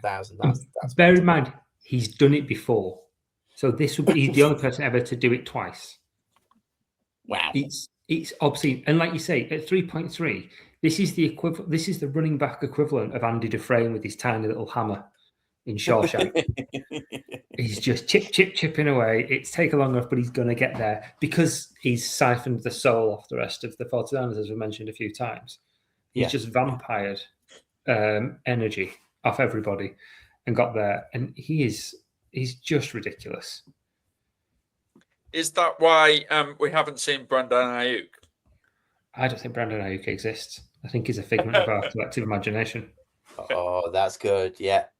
No, I like it. Yeah, a bit Tyler Durden-y. Yeah. We all agreed. Like, you see him, right? Like, yeah. I see him. I'd be crazy if I didn't see him. Like, of course he's there. I think it's some kind of fever, COVID-induced fever dream that none of us have got over yet. I just want to check, when was he drafted? Because was it 2020? 2020, please be 2020. I think it might have been 21.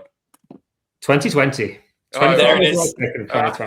Oh, wow. He's not real. Seriously, he appears. Yeah. It's a side effect of the vaccine. We all imagined Ayuk, but Big Pharma won't tell us about that. There's only one way to prove this. We ask Aaron Rodgers if he can see him. That's the best one, yeah. Makes sense. Yeah. Can Aaron Rodgers see Brandon Ayuk? If so, Aaron, you can have him. Yeah. Come on. Take him. Take him. Because Kyle Shanahan's thing that he said, we haven't seen him in forever. I personally haven't seen him in a month. Yes. Hasn't been an issue with our team at all. We've been plugging away. No big deal. That's fantastic. Oh, he's here somewhere. I think it kind of is a big deal, Kyle. What's crazy is he was stood next to him at the time. Well, Just leering into the camera like Death Note. the picture that I've got is he instead of talking to a reporter, he's looking this way talking. So I don't know if he's talking directly at Brandon Ayuk to make sure that it is then okay. What a conspiracy we've compiled here. Like, credit, like, all round there, guys. Like, Brandon Ayuk does not exist. That's the t-shirt will get made in the off season.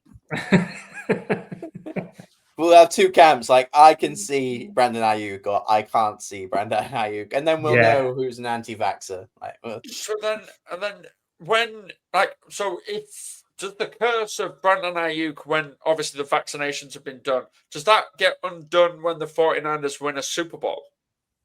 So the second that they win a Super Bowl, Brandon Ayuk fades out from us that have had the COVID jab, kind of like Back to the Future. yes, Maybe. I think so. I wonder if he's just like Schrodinger's receiver. He doesn't exist until we see him. We are having a generational run of references on this podcast today. Like, what a time. Sometimes we sneak the odd Disney reference in. Today, it's just banger after banger. We're cooking on all sorts of cylinders. Pete, keep the good times going. What have you got in bangers and trash, mate? I'm going to do a trash, and I just want to talk about the Bengals. I've just popped an image in there for you. The Bengals sucked. And yeah, I'm not allowed to put that image up. You're not allowed to put that one up. Is there colourful language in there? No. No, I was hyperbole. You said the Bengals sucked. I've put an image up for you. Like, careful. Okay. Yeah, they were terrible against the Ravens, and just a bit of a cryptic tweet came out afterwards. Where one of the fans was saying, at least Zach Taylor's only here for one more year. Now, the Brown family, who own the Bengals, confusing that the Bengals are owned by the Browns, are notoriously cheap. They're very, very cash poor. They can't spend very much money. So having $4 million tied up in Zach Taylor for him not to coach them next year is very against their ethos. But there probably does need to be a change, even if the issues are bigger on defense than on offense, they need to change. So somebody tweeted online, at least he's only here for one more year. To which Paul Dana Jr., who is a Bengals beat writer, but he's also the chief Bengals writer for The Athletic, so he's in the knowledge, just put about that ... And it's kind of intimating that have they extended him on the down low? Have they given him an extension and then not publicized it, because it'd be a horrible PR move for a 4-10 team to extend their head coach? Particularly when they've not made the playoffs for 3 seasons. They've got prime Joe Burrow, Jamar Chase, T. Higgins. They've also got Trey Hendricks on that side of the ball. Chase Brown's looked fantastic as running back, and they've not made the playoffs for 3 seasons. You know, when you drop this news, Super Bowl week. Yeah. When everything's like media's going crazy, just, by the way, we've extended him. Yeah. And then, you're off somewhere else. So I mentioned to Joel off pod before, like we did it, that like Joe Burrow took to the podium and apologized like 10 times within a 6-minute speech. And it was the only way to describe it is like Joe Burrow's emo phase, where like where it was like, yeah, guys, I'm really sorry. Like I've got to be better. Today was me. This was one of the worst games I've played. Mental mistakes by me cost us. I've made the wrong call. Uncharacteristic mental mistakes, unforced errors. Surely something could have been better, Joe. Everything, man, just everything. Everything could have been better. Like, I said to Joel, I don't think he wants to be a Cincinnati Bengal anymore. His body certainly doesn't. I think he's done with this. I think the experiment has failed and their Super Bowl window is now closed. I don't. There's only think two he wants ways to that go. we can turn this around for him. Either he gets a new backup QB, Jameis Winston.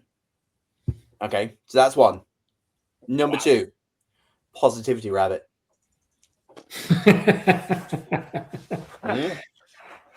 You only need it for 4 days, so it's not even expensive. No. I know where there's a second-hand one going. Actually, It's in a skip. yeah, if you can get to Philly in time, it's probably still available. Do you know what this screams? Him with Chase and Higgins, and a dysfunctional organization just screams Matt Stafford and Megatron. Yeah. Doesn't it? Yeah, Everything about that just is reminiscent of that kind of early 10s Lions team. Higgins going to retire, and then the other two are going to go elsewhere. Yeah. Just like, I'm done with this. Yeah, I don't think Burrow's ever leaving. By the way, I can't see an organization letting that walk out the door.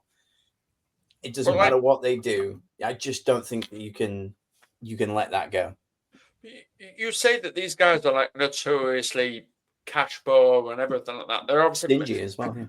Yeah, they're stingy. They're literally Scrooge McDuck, right? Yeah. Minus the pile of money that they dive into. There was this pile of quarters instead of pile of gold coins that they dive into, because they are still extremely rich human beings. They just don't like spending money. But they obviously paid him very well. They would, if the right trade came up, they would surely get rid of him. But also, if Joe Burrow went to them and said, "Hey, this isn't working out. We haven't been to play for 3 years. I'm in. So's Jamar. So's Chase. So's all of these. So's T. All of these guys are all amazing, right? Can I have a new head coach?" Do they say no? Because I don't think they do. I think they go, "Sure, Joe, whatever you want, man, whatever you want. Yeah, we'll give you everything." Because that's the way that it should go, really, isn't it? But he said he wants Zach Taylor to stay. Because Zach Taylor works well for him. Just doesn't work well for anything else. When was that before the injury? When was that this season? Was that this week? Because that was in the last couple of weeks. Because Emo Joe, I mean, he could be completely different. We're talking Tobey Maguire strutting down the street with a quiff and a black suit. This is the kind of thing we're talking here. Yeah, I don't know is the honest answer. It's a bizarre situation where, like you say, the offense is good in his offensive mind, so he's doing what he should on there, but everything else isn't working. So something has to change, and it's not going to be Burrow. And they've invested so much money on that side of the ball, something has to give, and I just don't know how they play it out. The thing is, as well, that division is so open. Anyone could win it any year. Good, bad, ugly, whatever it is, that there's no point in like blowing it up. It's not like Miami, who have got to like face now the Patriots are back and the Bills are awesome, so you've got to do something drastic. All you've got to do at Cincinnati is make a couple of small but impactful moves that, like, yeah, maybe get a different like head coach. And if Joe asks for one, Joe gets one. That's what you do. You keep him happy, because if you can just stop him from getting injured and keep getting hit, he's going to give you a hell of a chance to. All you've got to do is win that division, and boom, you're in the playoffs. There's a reason that Andy Dalton kept making the playoffs, because that division pretty open. What was it, every season, and then I don't think he ever got a playoff win. Dalton for the Bengals. So it's just one of them where they've got enough onside for the offense that they really, really, really just have. Well, not O-line. They've just got to start protecting Joe, and then probably there's going to be a lot of free agency moves and trades and things to try and get that defense up. But they can still make the playoffs. Which is why I just don't think you get rid of Joe. I think that's it. And if you do, you have to send him to the NFC, because you sure as hell don't want him on the AFC side against, we've seen all of them teams that are contenders now. So you've got to sling him over to the other end. And then, you've got to try and find the right team on that side. So I think Burrow's just going to be a Bengal forever. I think they'll be in the Super Bowl within the next 5 years, maybe his last season or something crazy like that. But I think he's good enough to do it. And then we're going to be going, see, in 2025, we all said that he was going to make it. Yeah. I've got another banger if you want another banger. Yeah, give some bangers. Let's do it. Let's do it. I want to talk about, and his numbers don't jump off the page, but Jalen Naylor. J-Nay to his friends. J-Nay. Oh, God, that was a bit Forrest Gump, wasn't it? I love you, J-Nay. I saw Alex's eyes like J-Nay. He got 2 touchdowns, but it was only 3 receptions out on 5 targets for 45 yards. So the stats didn't jump out, but 2 of those 3 passes were ridiculous. They were just ridiculous receptions. Big, acrobatic. One, he fell. If you saw it, he fell, landed really hard, and was on the floor, writhing in pain. So I think it was Justin Jefferson came up and did a revive like Call of Duty and just pretended to jab him in his ribs. Yeah, and I think for a guy that is 6th target there, maybe 5th or 6th, because he's behind Jefferson, is behind Addison, Hawkinson, Aaron Jones, maybe Mason if he's on the field. But yeah, it's probably 5th or 6th target in that. And I think he played really, really well, and he really showed out. And he's done that a few times this season as well. I think he's the type of player that could go somewhere else and really, really show out. He probably won't because it's an important part of that offense, but I think he deserves his flowers this week because he looked great. Really, really good. He's going to be in a bunch of like sleeper picks for like fantasy next year, and potentially need a guy to plug a flex spot in your fantasy playoffs. Have you thought about J-Nay? Yeah. Yeah, I can kind of see it. I can see why he's sick, though. I've realized that his name doesn't follow the rhyme scheme. He doesn't have a son at the end. So if he was Jalen Naylorson, then that would probably work out better for him. But it isn't. So that's why he's stuck to that. But yeah, good effort. I'd like to see fun things happening. Like you must be happy with the Vikings now that they're just not a threat. You're like, you go and you can have a good time. Yeah. So there's that little bit of it that goes, oh, if JJ's turning a corner, that's just a headache for further down the line. But right now, if they're getting good, if they're just tanking their draft stock and making it harder for them to get good players, then that's great. But I just like watching good football, and he made some really, really good football plays, which made that game exciting. So I really appreciated that. I thought it was a good game in general. In fact, that was that the game with the fake kick, the fake field goal as well? Yeah. Did you see this, Joel? I didn't catch the Vikings at all. No. Brilliant. It was very good. And then was that the one where he griddied in? Yeah. So there was all sorts in this game. It was a really fun game. So yeah. Brandon Aubrey went for a field goal, and then it was a fake field goal, so he just spun it around his back and passed it off to get the first down and keep it moving, which was great. It's probably the only good thing he did because he had a bit of a rough week by his standards. And then in pretty much a repeat of the Peyton Manning famous rushing touchdown, he did exactly the same thing, a handoff, the entire defense bit, and he just trotted off to his left and then started griddying in. JJ McCarthy griddying in for the touchdown. And they were joking afterwards, weren't they, about he'd been told not to do it. And then he was like, well, actually, maybe I want to do it even more. But that's obviously Kevin O'Connell's fault because he told JJ not to do it, but he didn't tell 9 not to do it. So that's it. That's asking for trouble. That's the one. And Yeah, speak to the organ grinder, not the monkey, as our friend Tom would say. You've put me right in drastically to the greatest point that I wanted to bring up this week, and it only seems like I bring up just memes on this pod, and I apologize for all of you for that. But there is a new meme called "Getting Nined," where you get owned by JJ McCarthy's alter ego, Nine, who is just this pure rage machine. So the Dallas Cowgirls got nined this week, as obviously JJ McCarthy's pure rage machine got it.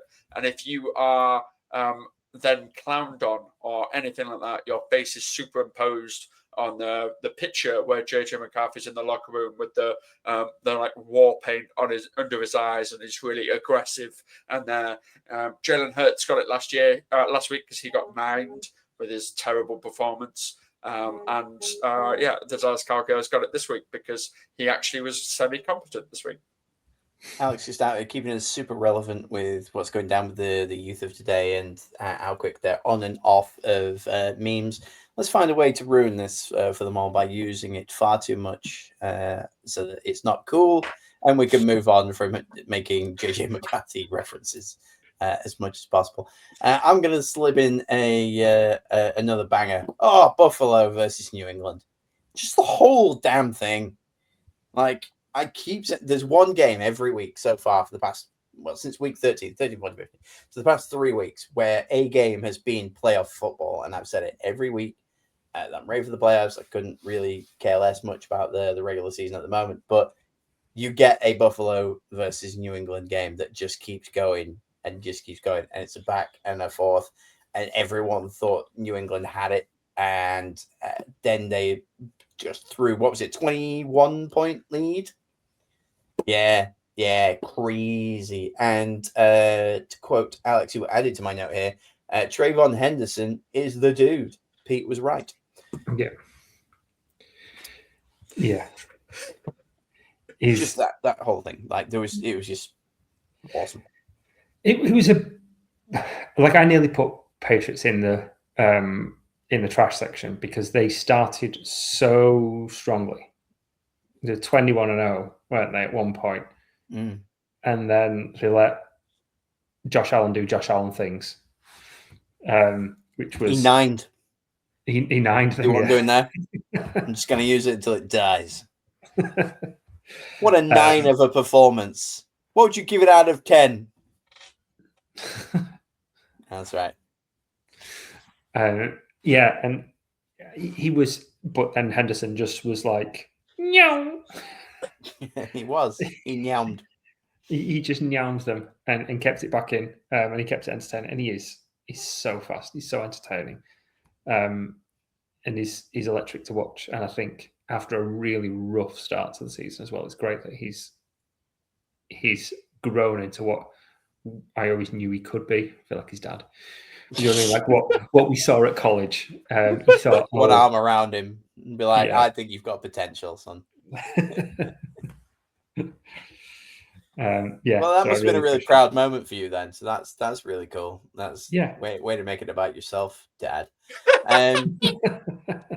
What comes from Buffalo winning there is but the best way I can put it is in wrestling terms. Buffalo needed the win. New England didn't. If you kind of like understand what I mean, like we're trading back and forth. They're both as equal as one another. It's not like, right, well, New England have got that. Buffalo are now going to struggle a little bit in the division and whatnot.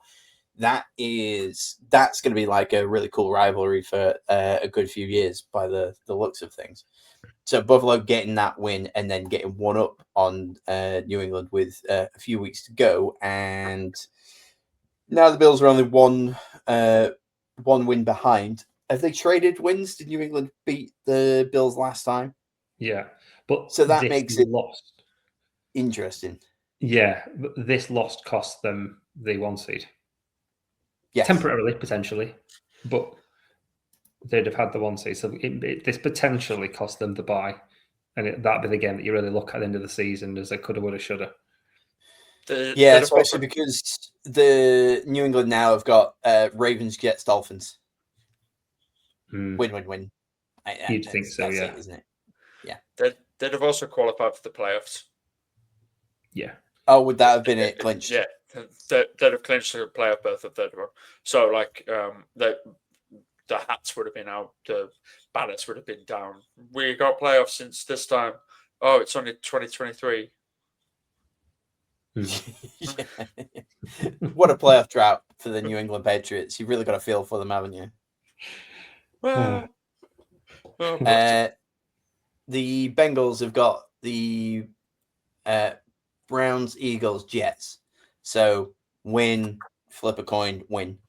So it could literally go down to the wire between those two on this. If the Bills beat the Eagles, then that's going to be the only way that Buffalo can get that top of the division. And the home field advantage is a massive one over there as well, you got to think. Yeah, absolutely. Absolutely. But they won't get a home field advantage because the Eagles are absolutely on cloud nine after they just battered the Raiders. So, like, that would be that. 31, absolute, what was 31 zip? 31-0? Yep. Yeah. 31-0. Second quickest game in NFL history, by the way. Wow. With all the commercial breaks and everything. All the commercial breaks and everything. Second quickest game in NFL history. That's amazing. Pete Carroll still thinks he has a job, which is also interesting. That one's cool. While his carer's feeding him soup. Yeah. And I'm a head coach. Sure you are. Yeah. Pete Carroll's not allowed to report on Pete Carroll news. That's what we need to understand from this. Pete Carroll saying he's still got a job. That's an unreliable narrative, isn't it? Like the stat that I mentioned before the pod yet again, because me and Joel normally are early for the pod, so we have a little chat about like some things. So I said I've got a killer stat that will blow his mind, and this is the stat. Firstly, way to call Pete out for just showing up at the last minute, throwing his leather jacket and his sunglasses to one side, and saying, "All right, let's do this." Thanks. Have you ever seen the movie Scrooged? Yes. Yeah, like that's what I imagine. The sunglasses off, just like, yeah, no, let's go. I'm here, ready. Party's on, let's go. And that's what I'm really imagining here. But yes, no, Pete is the knowledgeable brain, and we would be lost without you, Pete. You're the encyclopedic legend. Thanks. All right. Thanks. Appreciate it. Anyway, over the last 5 weeks, teams that are 1-4 the week before the Raiders are then 5-0 following after beating the Raiders. Oh, it's good luck, Chuck. It's good luck, Chuck. It's good luck, Chuck. So if you take that with what the Eagles have just done, the Eagles will then go now 5-0, which will take them to the championship game. That's a great stat. So who the what you said? 4 teams have done it. No, like previously, before you played the Raiders, the last 5 teams to play the Raiders were 1-4. They'd only won 1 game in their previous 5. Then they played the Raiders and went on a 5-game winning streak. Incredible! Wow, what a rub! Who's got the Raiders for the rest of the season? Let's have a look here.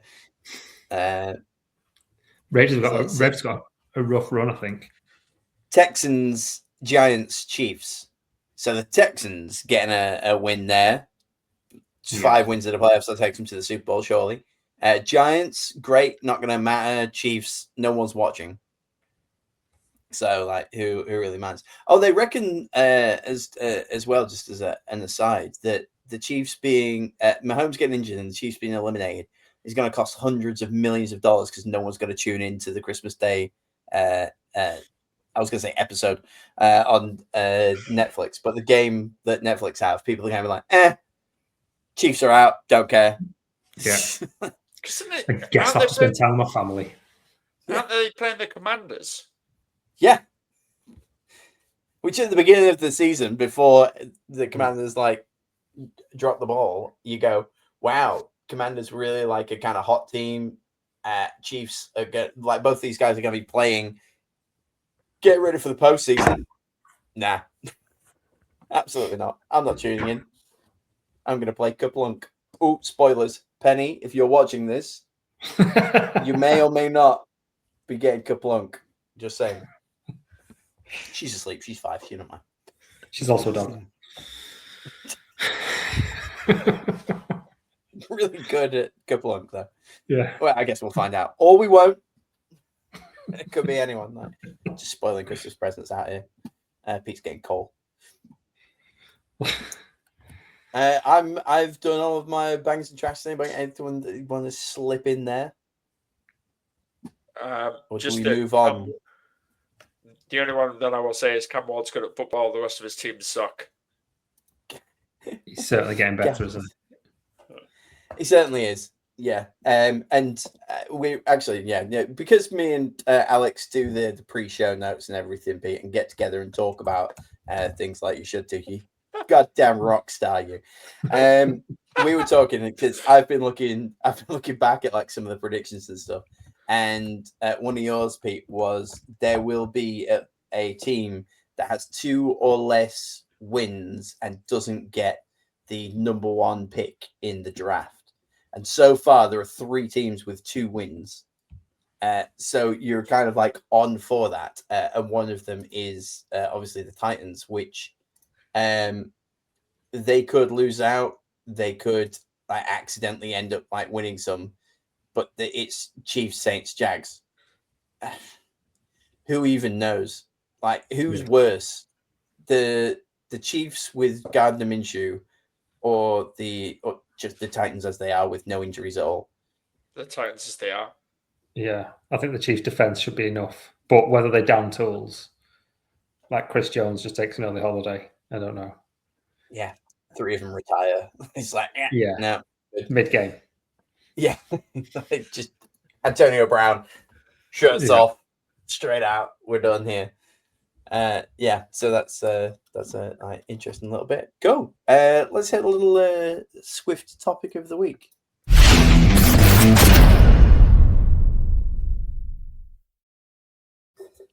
Topic of the week. Hate's gone hate. We've talked about it a bunch. Everybody's talking about it a bunch, but there's not a lot of chances to really get a good dig at Kansas City, so we may as well just go all in on it. New England and Tom Brady passed the torch to Kansas City to be the next dynasty that everyone complained about. I have led that dynasty over. I've told them, and now I need to know. Did they take it? They don't have a choice. It was like a summons. They've been. I was like, "Hey, are you the Chiefs?" They're like, "Yeah, I'm dressed as a delivery guy with a fake mustache." And I'm like, "You're no longer a generational dynasty." So what I'm saying is, I don't think we have to worry about the Chiefs forever and a day anymore. Who collectively we're going to decide now are the team that we're just going to hate on because we're sick of seeing them. You go first with this one, Alex. It's the Philadelphia Eagles. It's the obvious choice. I'm not going to lie. I'm kind of sick of them anyway. I've said a bunch of times that I don't like the way their uniforms look because I think they are grey. Therefore, it bores me, and I hate the tush push. And I think Jalen Hurts is just spouting inspirational quotes, almost to a Winston level, but without the charm. The best thing about them, retired last year and has a wildly successful podcast and soon to have a billionaire sister-in-law.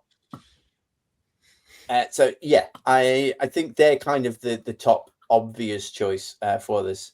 I was watching you type this out and then started laughing because you've put, it's already set. Give me the Eagles and the Pats, which actually I don't agree with because they're so much more enjoyable watching them without Tom Brady and Bill Belichick. But then I would like you to explain and say out loud your second bullet point and then explain yourself, Alex. No, being serious, it's the Jacksonville Jaguars. What is the Jags? Like, what's your beef there? Their owner's the worst person alive. Okay, I see. Shad Khan's an awful human being. I mean, the worst person alive is he's got some pretty stiff competition. Yes, in his own country. Fair play. He's got some pretty. He's a horrible human being and a detriment to the NFL routinely. And yes, he's back on his. He realised this somewhat around about October when we announced that they were doing a brand new stadium in the heart of Jacksonville to try and reap all their benefits and do that lot. He employed an outside corporate man to do loyalty programs and stuff like that. That guy didn't get vetted by anyone in Jacksonville and stole $98 million from their fans. Not from anyone else, from their fans. Their tickets are the top 5 most expensive in the NFL. It's Jacksonville. Yeah. No one cares. And they are routinely give up multiple home games to do this international thing so that they will be more successful abroad. They are not the most popular team in the UK. They never will be. They are. They are the Cathedral City cheese of NFL teams, right? Don't know, people at home. Cathedral City, not the UK's favourite cheese. They just printed it on the packet and then everyone just agreed with them. That's it. That's it. I'm not paying it. And by the way, I'm not paying £4.50 for a 250-gram block of cheese. We haven't talked enough about the price of cheese, actually, on this podcast. I think now's the time. It's not that. I will go to Costco. I'll get a kilo of cheese, and I will pay £5.50 for that. I will do that. Or the wholesaling warehouses with membership cards are available. But unless, Costco, you want to sponsor us, go for it. I understand the pure hate for the Jags. I don't think they qualify for the team that we're all sick of on TV because I don't think they're good enough for us all to get sick of over the next few years. Pete, do you have anybody that you think that everybody should be hating on? So I've got 2 suggestions here. The obvious one is the Pats. And the reason I think they will be in that list is because they've got a very good coach, they've got a very good quarterback, and people will be really fed up, and I'll be really fed up if they win it this year. And you've not earned this. You've not suffered enough to earn this joy. It's like just coming back from a couple of weeks off. It's been half a decade. Yeah. It's like having the best job in the world, then going off for a couple of weeks for Christmas and then coming back.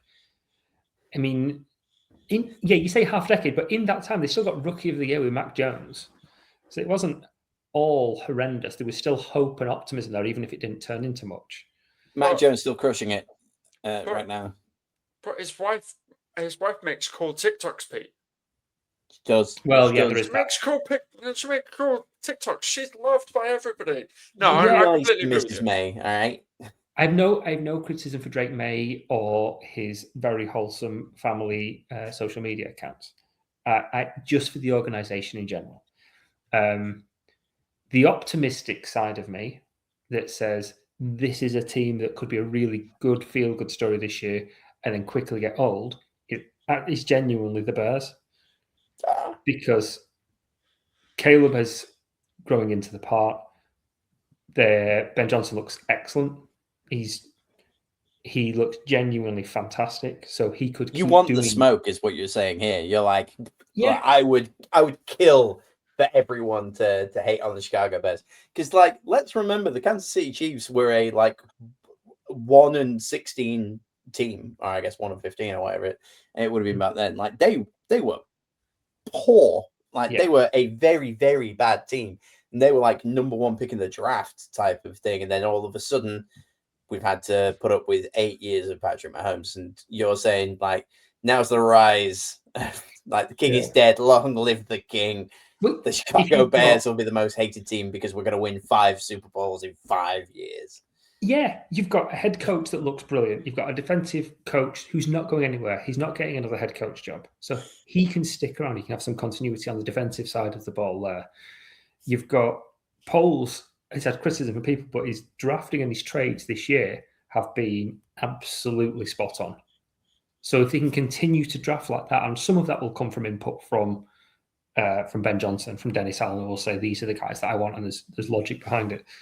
There is a genuine potential there to be one of those teams that people just go, I'm just sick of this.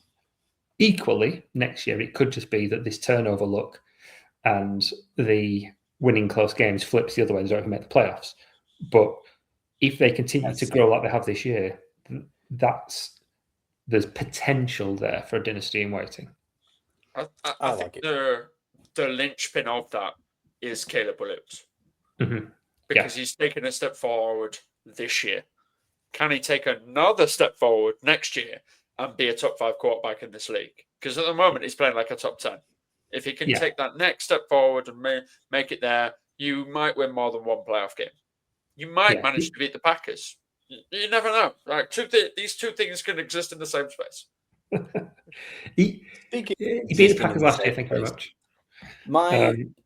My choice for who we hated next is this whole question was a bit of a ruse. I'm saying no one. I reckon that's it. I think the curse is gone. I think that's it. Now the Chiefs have like settled down.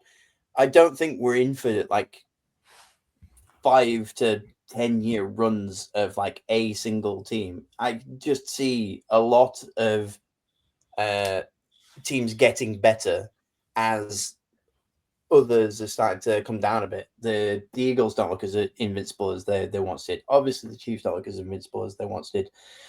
And currently, they're the only two. I guess the potential is the Bills. If the Bills just keep winning, like win one, yay, like we did for the Eagles, but then win 2 in a row, win 3 in a row, like, oh, right. That could be like we've had enough now. But if the Lions had have won last year's Super Bowl and then got into the playoffs this year, I would already be saying the Lions are the ones that people are going to get sick of because of I think it's anybody who puts themselves out there a lot. I think Ben Johnson has a lot to say, and then that could have been it. But luckily, they're kind of under the radar a little bit. But yeah, I'm saying that's it. Each fan base or, everyone here and there are going to have their own little pocket of, oh, we don't like this team, we don't like that team, we don't like that player, and so on and so forth. But I don't think as a collective, we're going to be rooting for the downfall of any particular team. The closest, I think, will be the Eagles. But if the Eagles get knocked out pretty early of this playoffs, then that's it, doors blowing off. Could we see one of the reasons why the Bills are hated so much if Haley Steinfeld starts coming to games like Taylor did? I think she's pregnant now, isn't she? Yeah. Can't be hanging out in the cold like that. No. You certainly don't bring a small baby into Buffalo, do you? Into that stadium. People will be putting it through tables and all sorts. I've seen the advert of people like tabling babies. Like, hey, like, just got to be very, very careful. And she's going to have to do it. Yeah. That is going to be a social media moment of all time. Next year, it'll be the highest liked tweet ever or something crazy. Aren't they moving into their new stadium next year as well? I don't know. I think they might be, because on Hard Knocks they were walking around it and whatnot, saying next year this will be the midfield and everything like that. Yeah. So, assuming everything like carried on going to plan, then yeah, that's a bit of fun. Good to know that we've still got space for some new hate in our hearts. Let's bring it home with Pick 'em and Flip 'em.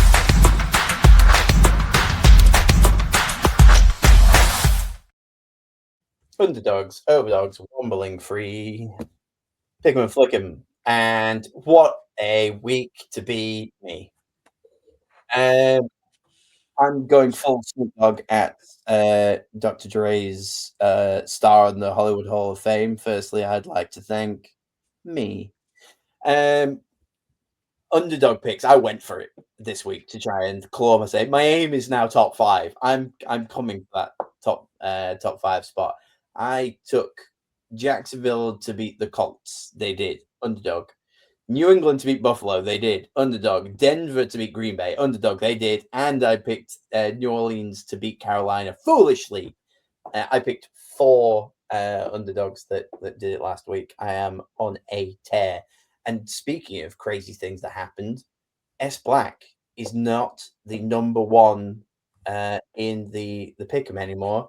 Raider Butts is first overall with 148, and S Black 74 is 2 behind him with, I assume him, I shouldn't, with the next 3 weeks to go. But back to me, I'm up to 7th with 140 to 84. Alex, you held on to. Oh no, you went from. No, you held on to 10th with 138 to 86. Pete went down from 11th to 12th with 137 to 87. Underdogs I've got this week. I've got the underdog Chicago Bears. They don't get enough love on this podcast, so I've got them Green Bay. I'm taking the Carolina Panthers to stick it to Tampa. I think out of the 2 over the past few weeks, Carolina have looked better. So I was kind of surprised that they are classed as the underdog. I think talent-wise, Tampa Bay have got it more, but Carolina will take that one. Chargers, for some reason, are the underdogs against Dallas. I've taken that. Yeah. So the reason why that is because since Justin Herbert's hand injury, we haven't scored more than 22 points in a game. Whereas Dak Prescott has only scored less than 30 once in Dallas this season. Okay, fair enough. I still don't see Dallas beating the Chargers there. I've taken the Tennessee Titans to beat the Kansas City Chiefs, and I've taken the underdog New England Patriots to beat the Baltimore Ravens. I don't know who's picking this, but yeah, I'm mostly proud of the Titans pick of that one. I think I'm out of every Kansas City game this year, I'm now more intrigued to watch Gardner Minshew throw it for Kansas than I was to watch Patrick Mahomes. So that's like one of the games I'm definitely gonna keep my eye on as well. Yeah, that is interesting. I followed much the same, similar to you, except I've got the Finns beating the Bengals. Oh, because it's in Miami. I think they get that one. Because I don't think the Bengals will be able to keep up with HR. Oh yeah. Aren't the Bengals still in contention for a playoff spot? They're 4-10. I don't think they are anymore. No, I think they're out. Yeah. Oh no, they are out. Yeah, no, you're They right. are eliminated. Yeah. The only other one that I think is interesting is the Cardinals versus the Falcons. The Battle of the Birds. Mm. Oh, we love a bird off. Two absolute garbage teams. Two absolute garbage teams. But Jacoby Brissett is just absolutely balling out. Yeah, fancy gold. That guy, anybody who's struggling at QB, probably be able to plug and play him quite nicely in that matchup, to be fair, against Atlanta. Some just hella games this weekend. If you like crap teams, look no further than New York versus New Orleans. That is going to be just horrendous. And New Orleans is going to get the win there because this is just prime for, hey, let's get the 11th pick in the draft for New Orleans, because for some reason at the end of the season with nothing on the line, they're like, we'll start playing. So that's crazy. We've got 2 games on Saturday, which is kind of weird, but nice. I appreciate it. Philly, Washington, but then Green Bay, Chicago, which means early morning Sunday, get your English muffin, a little eggs and bacon situation, and watch the Green Bay, Chicago game. That'd be quite nice. I don't think I could be bothered to stay up till 1 a.m. for it to kick off, but nice to be able to catch that without having to pretend to work at the same time. Yeah, that's it. Wife's away with the kids on. His wife is away on Sunday, so I'm home alone with the kids, so I won't be staying up to Saturday because I can't do that. But in the morning, it'll be right, kids. Let's sit down and we'll just start shouting vitriol at the Packers every time they come on, like it's 1984. Ooh, lovely. Yeah, and we'll start the indoctrination for disappointment now. So yeah, I'm looking forward to that game. It should be a good one. I think that the highlight of the lot is Rams Seahawks. I am so looking forward to that game. That should be an absolute banger. Yeah, I'm really annoyed that it's the Thursday night, to be honest with you, because I would like to watch the whole thing of that one. I'm just not going to get the opportunity. Yeah, fine, I'll watch it on Friday morning, which is my last work day of the year as well. So good luck getting anything out of me for a couple of. Well, I'll watch it for you. I'll get that done. Game of the week for me, clearly, it's going to be Denver Jacksonville. Like, that is just going to be a monster of a game. I was saying to Alex earlier, the games that we've got on prime time, God bless them. Like, no one cares about Niners, Colts. Nobody cares about New England, Baltimore, which means we just get to watch every other game at a reasonable hour. And at 9 o'clock, when there's 1, 2, 3, 4, 5 games going on, there's just going to be a lot of cutting back between that Denver Jacksonville game, and it's at Denver as well. It's just going to be a beautiful thing to watch.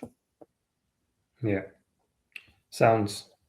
it does sound like it's going to be a real game. I think both defenses are good. I think you can see quite a few turnovers both sides of the ball as well, which should be good. Is Harvey going to be back? You know what? RJ Harvey got injured, didn't he? Is he going to be fine? Because that's going to be a big thing for Denver. I've not seen a report on it, but I don't think it'll matter too much.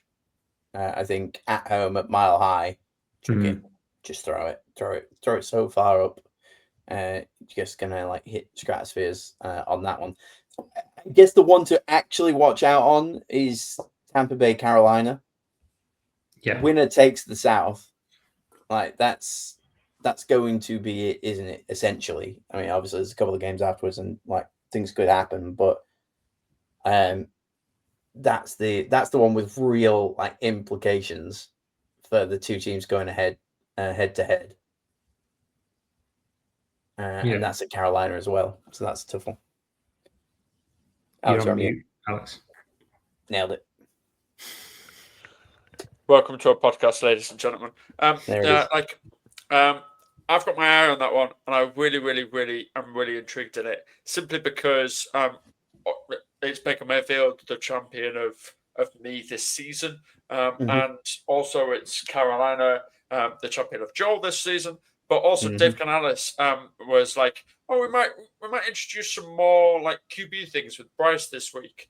He's 185 pounds. Why not do a QB sneak?" Yeah, let's do it. Sneak him in.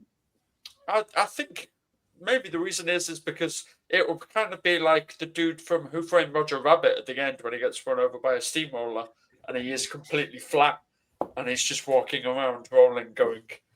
For comparison, I'm pretty certain I'm 185 pounds. Bryce Young is slightly taller than I am.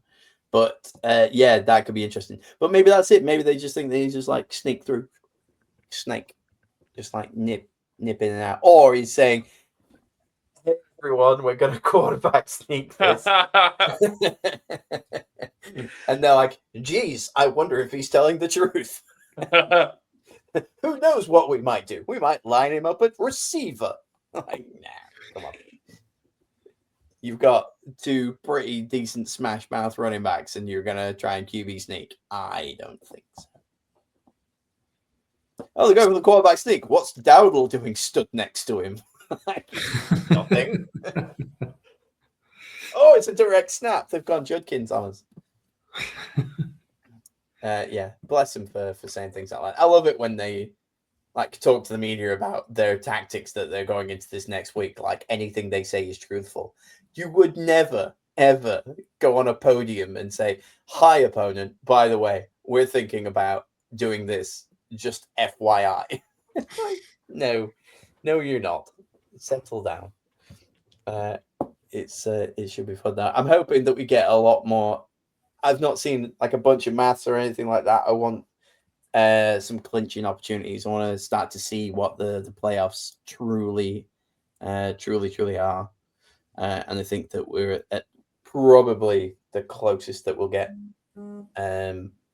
without like seedings, like probably. I think we'll kick a few to the curb because we've still got, well, there's 9 eligible in the AFC. How many go through? Is it 8? 7. 7. Okay. So 2 teams can't make it at this point, Ravens and the Colts. And then the NFC, there's like way more. Like we've got 10 teams. I suppose 9 are still in contention, and the Rams have clinched it as well. So yeah, the Cowboys can still make it. That's crazy. That is crazy. 6 and 7. Stop it, Alex. God, they can still, I assume, get like a sneaky wild card in there, and that will probably depend on the Lions. No, I think it'll be based off the Eagles, because for the Lions to get in, they're going to be on at least 10 wins to get past the Bears. Right. Well, I suppose to get past the Packers on 9. Yeah, I don't know whether it's just for taking the division over the Eagles, whether they can actually get in as a wild card. It's hard to. I think it's just the division. Yeah. Because of the rest of also tiebreakers as well. Yeah. Yeah. I think that's so if the Cowboys win 3, they'll be 9 and 7. If the Eagles lose 3, they'll be how's that work out? Oh, 9, 7, and 1. Yes. Yeah. And if the Eagles lose 3, they'll be 9 and 8. So the Cowboys would have that half over them. I can't see the Eagles losing out, so Cowboys get eliminated, and then either Tampa Bay or Carolina. Didn't the Eagles and the Cowboys have split as well? So there's not even that tiebreaker type situation either, is there? Oh gosh, yeah. Because first game of the season was Eagles Cowboys, and Eagles won. Yep. Even though the Cowboys looked awesome, and then later on, I think you're right. Yep. I think the Cowboys took the second meet. And then it's going to be who drops out of the NFC North, because only 2 are making it through there, because you're getting 3 from the NFC West, definitely. Yeah. And then it could be Packers, Lions, or Bears come out of there. It's whoever wins that division. This Packers game for Hughes is the biggest one. Yeah. That's winning in, surely. That's it. Like Bears take that. If the Bears win, they need the Lions to lose this weekend, and then they're in. Right. But they could still lose it because the Bears have got the Lions in the last game as well, which doesn't help. So if the Lions win out and the Bears lose out, the Lions take them. Right. And I still think they'll have the hand, even if the Bears beat the Packers and then lose the next 2 and the Lions win out, the Lions will win because they'll have done the double. So they'll have the head-to-head. Fair enough. I guess one last thing on the pick'em. Everyone was wrong on 2 teams this week. Everyone chose Dallas to beat Minnesota, and everyone chose Tampa Bay to beat Atlanta. Obviously, those 2 things did not happen.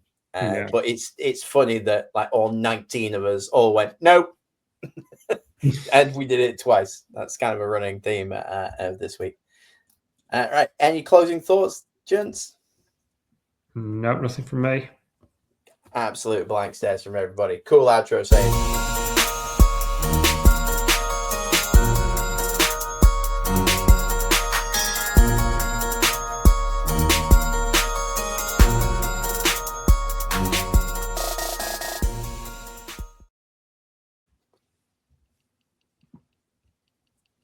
Oh, didn't see you there. I was just catching up on the Friday Night Lights book that's definitely Pete's.